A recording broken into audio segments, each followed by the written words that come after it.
اس سے نہیں ہے کہ فلاں مسلک کے پیچھے نماز پڑھ سکتا ہے. ہر مسلک کے پیچھے نماز پڑھ سکتا ہے. تو شیعہ ہو, دیوبندی ہو, بریلوی ہو, اہل حدیث ہو, جو بھی مکاتب فکر مارکیٹ میں ہول سیل کے حساب سے چل رہے ہیں اور 25-30 اور مکاتب فکر ہیں, تو ہر مکتبہ فکر کی نماز ہر مکتبہ فکر کے پیچھے ہو جاتی ہے. فرمایا حضور صلی اللہ علیہ وسلم نے کہ ہر مسلمان کے پیچھے تم نماز پڑھ لیا کرو, چاہے وہ نیک ہو, چاہے گناہگار ہو, چاہے بڑے گناہوں کا بھی مرتکب کیوں نہ ہو. مولانا وجیہ الدین احمد خان خطیب اعظم رامپور اپنی کتاب مسلک ارباب حق کے اندر صاف طور پر لکھتے ہیں کہ غیر مقلدین اہل حدیث بدعتی ہیں اور یہ اسلام کے لیے سب سے بڑا خطرہ ہے. آج میں یہ بات کہہ کے چلا جاؤں گا, ٹھیک ہے, اور مولانا وجیہ الدین احمد خان کا حوالہ نہیں دوں گا تو کل کوئی بھی کھڑے ہو کے کہہ جائے گا فیضان میاں فترہ پھیلا گئے. اس لیے میں نے کہا کہ مولانا وجیہ الدین احمد خان صاحب نے اپنی کتاب مسلک ارباب حق میں لکھا ہے دیوبندیوں سے بچو, یہ خطرناک ہے. مولانا وجیہ الدین احمد خان نے اپنی کتاب مسلک ارباب حق میں لکھا ہے. وہابیوں سے بچو, یہ اسلام اور مسلمانوں کے لیے خطرہ ہے. یہ مولانا وجیہ الدین احمد خان نے اپنی کتاب مسلک ارباب حق کے اندر لکھا ہے.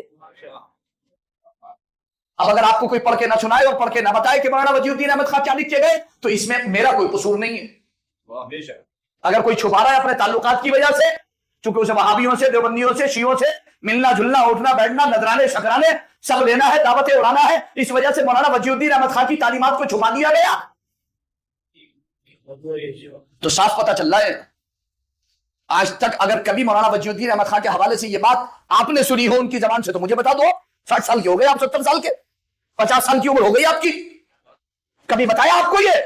مولانا وجیہ الدین احمد خان نے ان تمام فرقوں کو بدعتی لکھا اور ایک لائن لکھی مسلک ارباب حق کے اندر, کوئی غلط ثابت کرے 50,000 روپے انعام کے دوں گا. مولانا وجیہ الدین احمد خان صاحب خطیب اعظم رامپور نے مسلک ارباب حق میں لکھا کہ بدعتی کی ایک لمحے کی صحبت مسلمان کی حقانیت اور اس کے اعمال کو تباہ و برباد کر دینے کے لیے کافی ہے. مولانا وجیہ الدین احمد خان خطیب اعظم رامپور کہہ رہا ہے ایک لمحے کی صحبت تمہارے اسلام کو تباہ و برباد کر دے گی, تمہارے اعمال کو تباہ و برباد کر دے گی. اور آج ان کے جانشین کہہ رہے ہیں نہیں کوئی ٹینشن نہیں ہے, دبا کے ملو, دبا کے کھاؤ, دبا کے رشتے کرو, دبا کے ان کے ساتھ اٹھو بیٹھو, کھاؤ پیو, شادی بیاہ, حتیٰ کہ دھڑلے سے ان کے پیچھے نماز پڑھو, ان کو اپنا امام بناؤ. وہ کہہ رہے ہیں کہ ایک لمحے کی صحبت برباد کر دے گی, یہ کہہ رہے ہیں تم اپنا امام بھی بنا لو گے تو کچھ برباد نہیں ہوگا. ہم بیٹھے تو بچانے کے لیے, ہم بچا لیں گے, تمہیں کیا ٹینشن ہے. بالکل بات ہے. کون ہے مولانا وجیہ الدین احمد خان کی تعلیمات پر جو ان کی جانشینی کا دم بھر رہے تھے؟ ان کے شاگردوں میں تو ایک نام مفتی سعید شاہد علی رامپوری کا بھی آتا ہے. ساری زندگی مفتی سعید شاہد علی رامپوری نے یہی تو کہا کہ بدعتیوں کی صحبت سے بچو, ان کی صحبت تمہارے اعمال کو تباہ و برباد کر دے گی. اور کبھی سمجھوتا نہیں کیا بدعتیوں کے ساتھ, کبھی سمجھوتا نہیں کیا وہابی دیوبندی غیر مقلد اہل حدیث کے ساتھ, کیونکہ ان کے استاد مولانا وجیہ الدین احمد خان کی تعلیم تھی کہ ایک لمحے کی صحبت بھی مت لینا ورنہ برباد کر دیں گے. یہ کون ہے ان کی صحیح تعلیمات پر؟ کیوں دھوکہ دے رہے ہو شہر رامپور کو؟ آج دھڑلنے سے خود بھی نمازیں پڑھ رہے غیر مقلدین اہل حدیث کے پیچھے.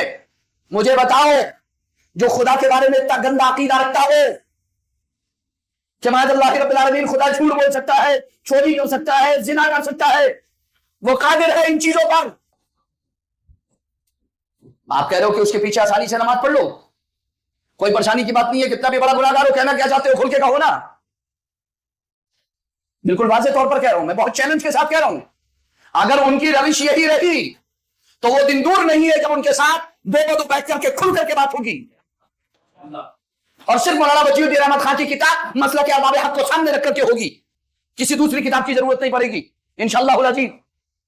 اور مولانا وجیہ الدین احمد خان صاحب کے استاد, دادا استاد, پردادا استاد اور رامپور کے وہ تمام علماء اکرام جنہیں حضرت علامہ سید شاہ احمد سعید کاظمی مجددی علیہ رحمت و رضوان کہا جاتا ہے, جن کے خلیفہ اجل کھاری کنویں پر مفتی ارشاد حسین فاروقی مجددی رامپوری علیہ رحمت و رضوان ہے, جن کے خلیفہ اجل علامہ مفتی شاہ سلامت اللہ رامپوری علیہ رحمت و رضوان ہیں, جن کے خالہ زادے مفتی ارشاد حسین کے خالہ زادے مفتی ظہور الحسین اور مفتی نور الحسین رامپوری علیہ رحمت و رضوان ہیں. ان کے فتووں کی روشنی میں بات ہوگی, جب چاہے دل کھول کے بیٹھ کر کے بات کر لو. عوام کو بہکانے اور بھٹکانے سے کوئی فرق نہیں پڑے گا, کوئی فائدہ نہیں ہوگا. بہت دیر ہو چکی ہے. اگر 10 سال اور گزر گئے رامپور کے اندر تو جان لیں یہ لوگ جو خطیب اعظم رامپور کا اپنے آپ کو جانشین کہہ رہے ہیں، جامع مسجد کا مصلی ان کے قدموں کے نیچے زیادہ دن باقی نہیں رہے گا، اور وہ دن دور نہیں ہے کہ جب جامع مسجد کی امامت اور وہاں سے جو ہے ان کی مصلی جس پر وہ براجمان ہوئے ہیں اور وہاں سے بیٹھ کر کے دھڑلے سے جھوٹ بول رہے ہیں اور کس بیانی کر رہے ہیں اور غلط بیانی کر رہے ہیں،